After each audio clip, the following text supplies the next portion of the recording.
Welcome to the Fundraising Leadership Podcast, where we talk about topics related to fundraising, leadership, coaching, and management for professionals in the nonprofit world. I'm Michelle Maloy Dillon, and I'm here with my colleague, David Langiulli. Hey, Michelle, how are you? We have an awesome guest today on the podcast. His name is Pat Mather. He's a really good friend and colleague of ours. And Pat wrote an outstanding blog post for the community about working with a coach, about being a leader in higher education and working with a coach. Pat is the Dean of Engineering at Bucknell University, and he and I worked together in a coaching alliance when he was just starting out in this new role. And he also worked with our friend Janice later on as he was maturing into his role at Bucknell. So welcome, Pat. Welcome to the podcast. Thank you. I'm really looking forward to chatting with you today. It's great to spend time with you, as always. Yes. Well, I have to say, Pat, I hope you don't mind. You're one of the fundraising leadership groupies. And guilty as charged. Yeah. Like I had one of my coaching clients refer to me as like, I'm a David groupie. I thought that was so cute. So I'm taking that now. And you've done some of our other training programs, including learning how to incorporate coaching into your management and leadership style. So we're going to talk a little bit about that today. Great. Yeah, as I said, looking forward to it. Yeah. So in your blog post, you talk about how beneficial it was to have a coach and how you didn't even realize at first when you became dean that was possible. It sort of was this idea in the back of your head that you'd heard about from somewhere. So tell us about that idea spark and what brought you to wanting to have a coach as a new dean. Yes. Indeed, when over the course of my career, I've had, I was trained as an engineer, but over time I found myself drawn to leadership opportunities wherever they arose, just organically, never really necessarily part of my job description, until more recently, and especially when I got to Bucknell, I, by definition, was put in a leadership role. As David said, I'm Dean of Engineering. And as I looked at the time ahead and all the goals and challenges before me, I realized I had a lot of uncertainty about the path ahead, and even about myself. And somewhere in my past, I still can't identify exactly where I learned about the existence of coaching, in the professional world, but that voice was there somewhere. And so I was like, I kind of want to learn how to lead. I just, as a lifelong learner in engineering, let's just do it for this part of my life as well. And so I reached out to my friend Pierre in Human Resources and said, is this a thing? I'm remembering this is a thing, something like executive coaching, but I don't know if this happens in university life. He said, oh yeah. And bada bing, bada bang, he suddenly had some people to suggest, one of whom was David, and we had a phone call, and I guess the rest is history. We could talk more about that, but it was just like an inner voice that made me think, okay, with this uncertainty, coach might be helpful, and that turned out to be true. So I thank my inner voice for that. Well, you're actually bringing right at the top of the podcast, you're bringing out one of the contexts of coaching called intuition. And when Michelle and I train leaders, including you, in the tools or toolkit of coaching, it's one of the areas we do focus on. So that quiet inner voice of that was saying, coaching, I'm not sure what this is, right? That's intuition. Yeah. Yeah. That's right. I forgot that, but yeah. So it doesn't have to come from anywhere except inside. Yeah. Yeah. And what comes up for me there, David, is this is a sidebar a little bit, but the benefits of meditation I've found as a practice is to create an environment where that inner voice can emerge above the noise of a daily busy life. Yeah. Yeah. Yeah. Yeah. Oh, that's beautiful. That's beautiful. Yeah. And permission for it to emerge. That's like, yeah. Right. And that's a lot of times for us as coaches too. We give our clients permission to access their intuition. It's often something that's not encouraged. It's, something is thought of as too woo woo in our work world. Like, what, you want me to Well, access my intuition? yeah. Are you Well, crazy? well, Pat, you're a very interesting person in so many ways. But one of the things I love about you is that, you are educated and trained as an engineer, but you're also an artist and a musician. And so you really blend these left brain, right brain, if we want to reduce it to that.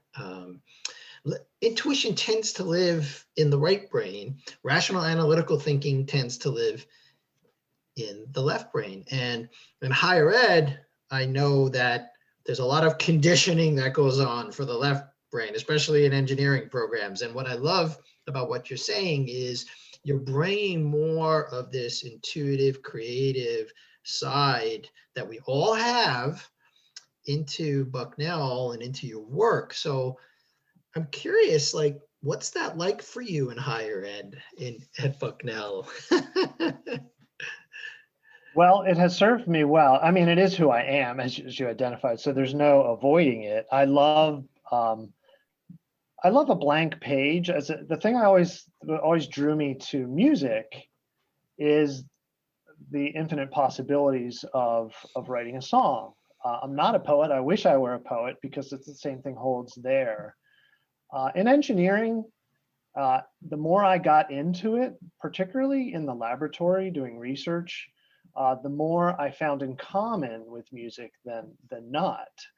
Now, my classwork, if I remember back to as a student, as I know you are an engineering student as well, David, traditionally we learn in a left brain kind of way about engineering principles, physics, etc.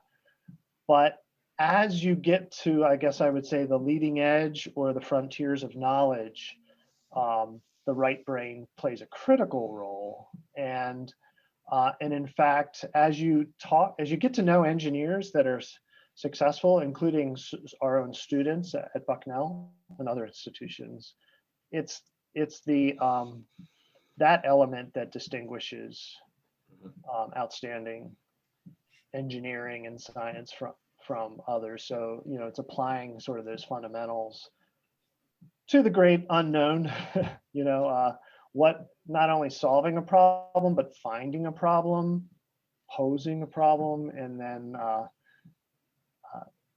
finding comfort in chaos is what makes a really good researcher. Is like, okay, there's all of these particles, as in the coaching world, you use that term a lot.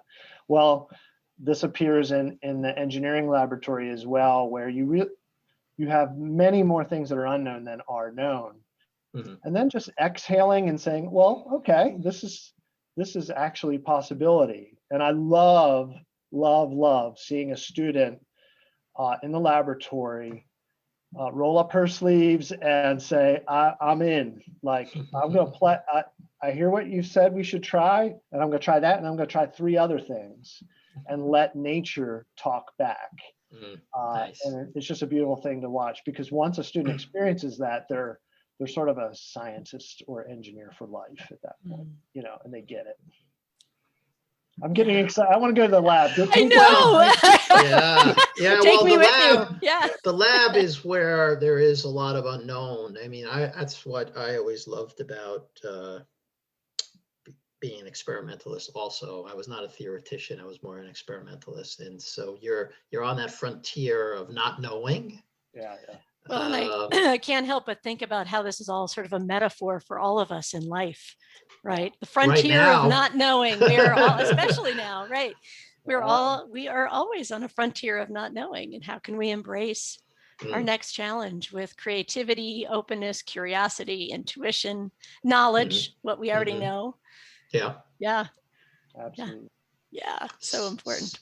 So what else? I'm also reminded of one of Einstein's favorite quotes, just on this intuition thing. He said something like, paraphrase, the rational analytical mind is a faithful servant, but the intuitive mind is a sacred gift. Mm. Yeah. Yeah. That rings true because if I reflect on any breakthroughs I've been fortunate enough to have, I'll be honest, they sort of crystallize or materialize out of thin air. And I often think it's just the confluence of multiple things that happened at that moment in time to intersect with my presence in the world. And I was just, this might sound a little spiritual, but I was just there at the right time, the right place, and this confluence. And it's a beautiful thing just to witness nature and I work in material science, so like a brand new form of matter that does something different than anybody's observed before. And I was just there, and it's just a pure joy.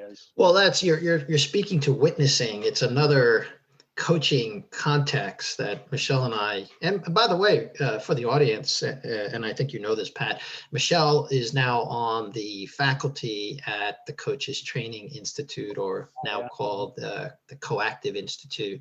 And she sort of is in the rarefied celestial coach beings in the world. So she's actually training the next generation of coaches. But you are pointing to something that we call witnessing, like coaches, and I'd love your opinion on this, Pat, because you've worked with two now. We're there to be like a mirror or a witness for the clients. And you talk about this in the article a little bit. So why don't you say something about that? Well, yeah. First, I'll start with what I thought a coach was, and I'll get into this in the blog, and then I'll say, what it really is, and it's better. What I thought it was, I'm going to pay for advice, and I'm going to get great advice because I'm paying for it. And I've got problems, and I want solutions. So that's what I went into my first coaching experience with you, David, thinking. That was my mindset. And then, as I describe in the blog, the thing that stopped me in my tracks was when I was describing a scenario, a difficult conversation, accompanied by a difficult decision coming my way. Nothing out of the ordinary, but they can be difficult. And I still remember you said to me, "Well, Pat, who do you want to be?" And and I think this might also be a coaching method. You allow quiet and space, and you don't fill those vacuums with any further words. And so it becomes uncomfortable, or it became uncomfortable for me, until I felt comfortable saying back to you, "What are you talking about? Who do I want to be? I want to know what I should do." Yep. And you're like, "No, who do you want to be?" And I fast forward a little bit. I think your point was, let's go to your values here a bit. And because that is your compass on all these things, or as an engineer, you might say your algorithm. Like if you want to not just solve this problem, but the 10 other associated problems are a problem 3 years from now, let's get clear on your values and sort of your mission, personal mission, so that these decisions will fall out. So, and like, how do you want to feel after this? Do you want to reflect on this decision? And say, you know what, I made the right decision. It was difficult, and it didn't make everybody happy, but it's consistent with how I want to be as a dean. And not to get too much into that, but I do want, as in my role as dean, to be very inclusive. I want everybody to shine, and my mission statement is to create environments where everybody can thrive in their complete diversity, instilling a great sense of belonging.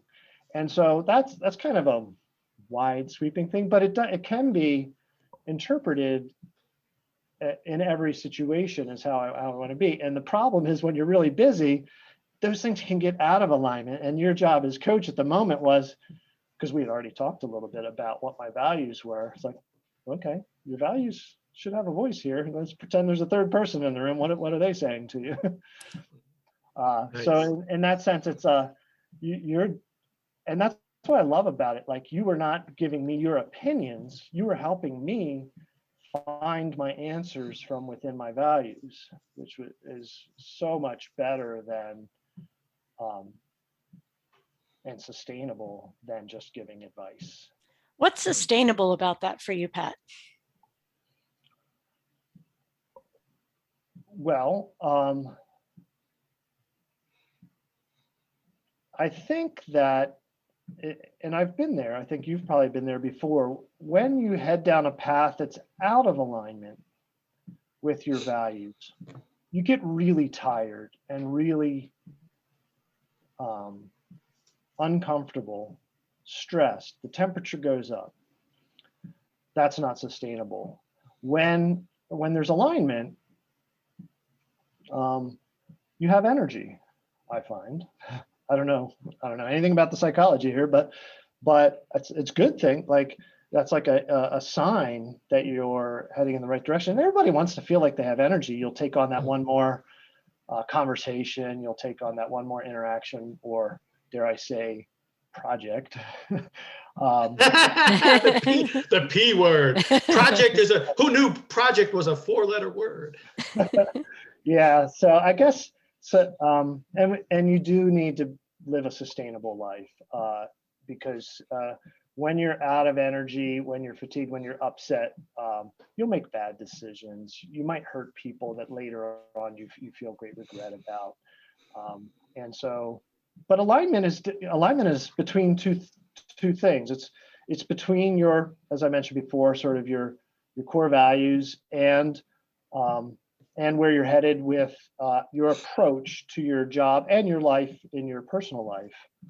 That's not an absolute. My values are my values. They're not David's values. We do happen to align on a lot of things, but we didn't compare values to decide if we were in a coaching relationship or not. So it's unique for everybody. And so I could, whether it's one of my best friends or one of my children or a colleague, coaching can be done well in that way that seeks this who do you want to be kind of approach as a mirror, as you put it, Michelle. That can work for everybody. Yeah. It can work for what you're so brilliantly pointing out, and David, I can tell you've been a wonderful coach for Pat and Janice too. So great coaching. As coaches, what we're looking at, and as coactive coaches, what we're looking at is exactly what you're talking about, Pat. It's that what are our clients doing in the world, which is often what we're rewarded for. What we're pushed to do is the doing in our world. But who do we want to be as we are doing that work in the world? What do we want our experience of it to feel like? What do we want our impact to be from an energetic place rather than like, I have a PhD, I want to create connection in the world, like whatever, those two things are. And what you're pointing out to as well, Pat, is the power of consciously becoming aware of one's values and one's life purpose, this overarching mission of what you're put on this earth to do in order to stay focused on that being the most important thing as different problems, issues, roadblocks, challenges happen along the road. As long as we know that, this is actually what's most important to me, that will help me make this decision and head in that direction. I couldn't agree with you more, Michelle. And I will say that there are also some really helpful practical things I've learned that were not advice about particular situations. But I'll share one more example that stopped me in my tracks. Because another thing that you might, if for the listeners, you might think, oh, I need a coach because I want, nobody's listening to me in my environment, and I just need to share like all this, whatever. So you might like just be looking for somebody to hear you, and that's valuable. But I still remember one time David was hearing me, and he said, "That's just a story. I said, what are you talking about? He said, that's just a story you're telling yourself. Tell me, what evidence do you have that that person really thinks that? And again, it was a showstopper kind of thing, or it stopped me. And I was like, well, in fact, I truly was building a story about somebody's intention. And so, and that's one of 100 habit breakers kind of things that I've learned through coaching, and it's well developed in books I've read. Another good habit is how to listen at multiple levels, listen to the content, listen to the energy, those sorts of things. Those are things you can learn in a coaching setting, because, well, coaches know a lot of things, or David and Janice sure did, or do. And so, as I mentioned in the blog post, I just have a library I never had before that has to do with some sort of principles, day-to-day ways to engage with others more effectively. Yeah. Well, I wanted to circle back to something that you mentioned when you were describing, getting into a coaching alliance with me. And you wrote about this in the blog post, which is that a lot of people think they don't have the time for this. And you've also, I hear a lot of this because you've done the positive intelligence mental training fitness program with us. And that's a 7-week program. And I hear that all the time. Like, I don't have time for this, right? I'm too busy. And that's a program that includes coaching, as you know, Pat. And so can you address, this is another story that people make up. Now, you can choose to get into coach with somebody or not, but don't make up a story that you don't have time for, right? You make the time if it's important. So what do you have to say to university presidents and provosts and deans about I don't have time to work with a coach? Right. This is a critical point, David. And I didn't have time then, and I don't have time now if you strictly look at your calendar, right? I try to schedule meetings with other deans and with colleagues across the country, and nobody has time for anything. So time's a funny thing. And we could get philosophical about time, but I think the question we have to ask ourselves is, are we talking about time, or are we talking about energy? And we could go, yeah. So I think probably 9 times out of 10, time, the word time, or the concept of not having time, is more an argument about, I cannot imagine getting any more energy to then engage with a coach, because that sounds like that's going to be energy I don't have. In fact, I'm negative in the tank of energy at the moment because of this meeting I just had and this project with a deadline, blah, blah, blah. Okay. So, and what I say in the blog post is sort of an engineering riff is energy is not conserved. There's not a finite amount of energy given to a person in terms of how much food they ate or how much exercise they did. In the psychological realm, I think energy can be created through perspective shift and even just the relational aspect of a coaching environment. I find myself coming out when there is a perspective shift and an aha moment. I have gained energy. I also gain energy by interacting with students.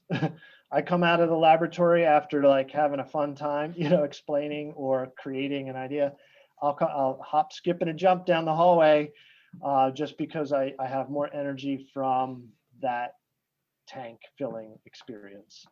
And so my encouragement to people contemplating a coaching relationship is first of all, that perspective of time versus energy, and the likelihood that a coaching experience would enable you to gain energy and therefore apparently gain time, because now you can get deeper in your to-do list, let's say, because you've got this perspective like, oh, okay, a perspective might be, I'm going to do 90% on these tasks instead of 99% quality or whatever, and you might be able to plow through a bunch of things with a new perspective, or you might have a new perspective on the value of just taking the time to speak with a colleague.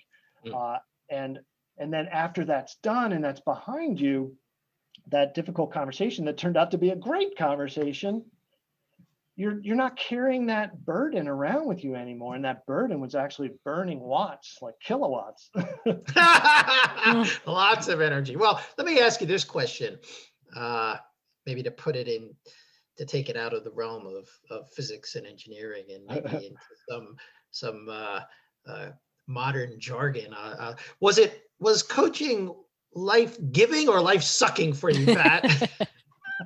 Oh, definitely life-giving. Okay. Yeah, absolutely. Otherwise, I would have stopped after just a few sessions. Right.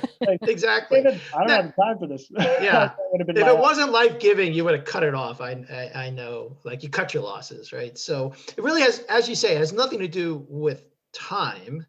Yes, it takes time, but it's what I'm hearing from you, at least your experience of it, is that it was life-giving for you.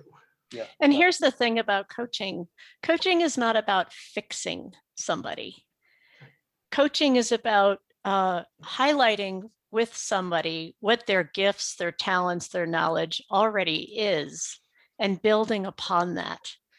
And so that might be something that you're seeing as a client, Pat, as that filling your tank or that life-giving, because it's not something that David pointed out to you that you don't have. Oh my God, you have to get so much better at this, Pat. It's like, wow, this is what you have, and build upon it.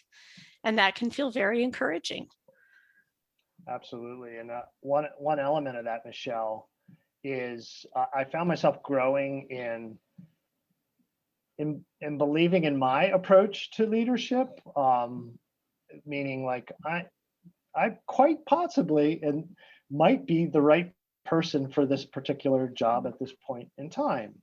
And I'll just, for the record, I have a lot of areas for growth still. I think that's what makes it exciting to be in a challenging job. I can do a lot of things better than I currently do, and I just try to keep improving. But boy, does it feel better when you're being truly authentic about, I mentioned in the blog doing the DISC behavioral profile. David helped me to come to learn my natural way of being, in a work environment, and high I, low, small d, and you could do the DISC if you want to learn more about that. But my style of doing things when I first got into a leadership role at Syracuse University and then at Bucknell was to kind of, try to be more deanly or more, whatever I thought was, or a director, just be that sort of thing that instead of just bringing my whole self to the job. And so that's another way to be sustainable, not to mention for people to trust you is just be authentic and transparent. Diplomatic as well, but yeah, I found it really helped in a coaching environment to start to believe that I could bring good things to my role at Bucknell, and I've increasingly enjoyed doing that. In all, I'm not perfect, a lot of room for growth, but it's been a pleasure just being myself, which is every dean's different, every person's different. Yeah. Whew. Yeah. Here's to being more of ourselves in the world and whatever we're doing. Yeah. Whew. Just feels like a breath of fresh air when you say that. Well, yeah. And I will say this is something that the coactive coach training gives coaches, at least the way that Michelle and I learned it, is to create space for clients to be their best. And that's going to vary from client to client. And it's not who I am at my best, right. as a coach even. Doesn't matter. Like, we are mostly out of it. This is another thing that people don't, when we try to explain coaching as we're doing here on the podcast, we just say, well, come have an experience of coaching, because it's really hard to, right? Isn't it hard to kind of explain? I mean, you did a great job of explaining it, Pat, but in the end, you really have to experience it. Yeah, I don't know how you do it. I do want to learn how to be a coach someday, but to me, for any musicians out there, I think of it as like jazz, and you might be the drummer, David, but like you're trying to like make space for that sax solo. and there's no space if you're playing a drum solo. And so you're just like keeping the rhythm and keeping it moving, and then occasionally a stop and letting the silence be there. And then isn't it okay? So I'll stop on the metaphor. That's good. That's a good metaphor. I love the metaphor. One. That's wonderful. So you already are a coach, Pat, because in coaching, one of the skills that we learn to use is to use metaphors with clients. So you're doing, you're. I admire the skills, obviously coaches in the coactive realm that receive a ton of training and learn.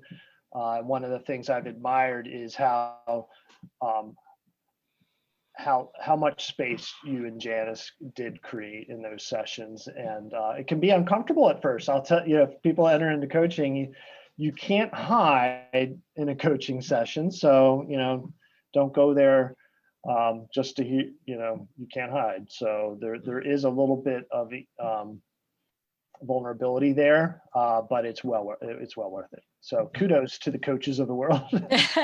Well, we'd like to challenge our listeners to take a 7-week coaching challenge that we offer at Fundraising Leadership. It's just 7 weeks.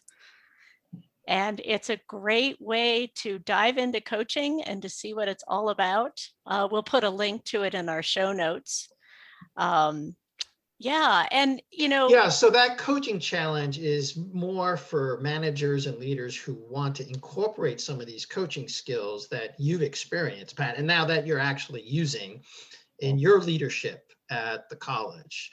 But if there were, and so Michelle, you're going to put in the show notes a link to that 7-day coaching challenge for folks. And Pat, you went through our coaching course, so all those little. It's kind of like a condensed version of it. A lot of really interesting gems there. For example, that listening thing. Listening seems like something everybody should know how to do, right? But you can learn pretty quickly some really helpful principles about conversations and the listening part of a conversation. I assume that's part of your 7. Yeah, that's one of the lessons. Yes, listening is one of the most important skills for leaders. And all of us, really, to know how to do well. Still working on it, by the way. We all are. It's never ending. But let me ask this question of you, Pat. If there are some higher ed leaders, and there will be some higher ed leaders at the dean, provost, vice president, chancellor, president level, who are listening to you, like, what's one thing you would challenge them to do? Well, I'll twist a phrase. I would normally say make the time, give it a shot, but it's as we were saying before, make the energy. Make the energy. So I think just as somebody's making a decision whether to give it a shot, I would say tap into the curious voice inside. What are you curious about? And going into a coaching relationship is done with a sense of hope, like a hope for improving, a hope for making an impact in the world. And I think to the person, I know in leadership, whether formal or informal leadership in higher ed, there is hope. You're in higher ed because you have a hope for the future. As our president at Bucknell, John Brodman, often says, that's what higher ed is all about. It's about hope in the future. That's our students.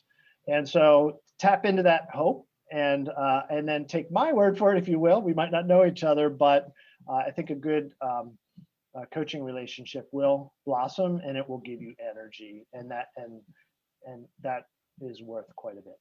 Well, that's quite a challenge for busy leaders in higher ed. So we hope some of them will take you up on that challenge, and they can always reach out to any of us. There's 4 of us in fundraising leadership. We're all trained the same way, so they can find us on the fundraising leadership website if they want to reach out. And as you did, sample, talk, get a sense of what's involved. Besides just the time commitment, there's a lot more. And I'd be happy to speak with anybody. You can Google me and be happy to chat with anybody that's to dig a little bit deeper. Oh, Great. thank you. Yes. Thank you so much, Pat. It's been such a pleasure having you as a guest on our podcast. Same here. And I got energy. I'm ready. You're ready to go. You're ready to go for the weekend. Well, good. Well, and in our next podcast following this one, I'm going to be doing a coaching session with Dawn Marie Schlegel, who is the Associate VP of Donor Relations and Engagement at the Toronto Symphony Orchestra. So for any of our listeners who are curious, what happens in a coaching session, you'll be able to listen in on a short coaching session to see some of the things that do happen behind the scenes. Yeah, so stay tuned for the next podcast. When do you think that's going to release? Do you know, Michelle? In a few weeks? 2 weeks from now. Yeah. All right. And it'll be up on the Fundraising Leadership website. And of course, it'll push out into all the podcast networks. So I guess with that, we will close it out for today. Pat, thanks so much for being our guest and for sharing your wisdom. I just want to acknowledge you, Pat. We've known each other for a while now. You never cease to amaze me with your heart. You have a big heart, and I want you to know how much Michelle and Janice and Margaret and I appreciate you. Thank you, David. That makes me feel good. Gives me encouragement. Yeah. And keep doing this work, and keep doing what you're doing. We need leaders like you, Pat. We do. So, folks, this podcast is brought to you by Fundraising Leadership.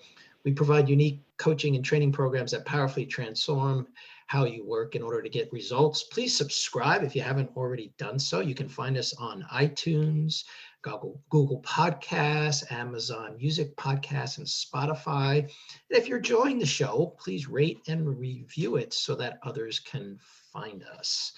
The resource for the week is the 7-day coaching challenge. Now go put this into practice.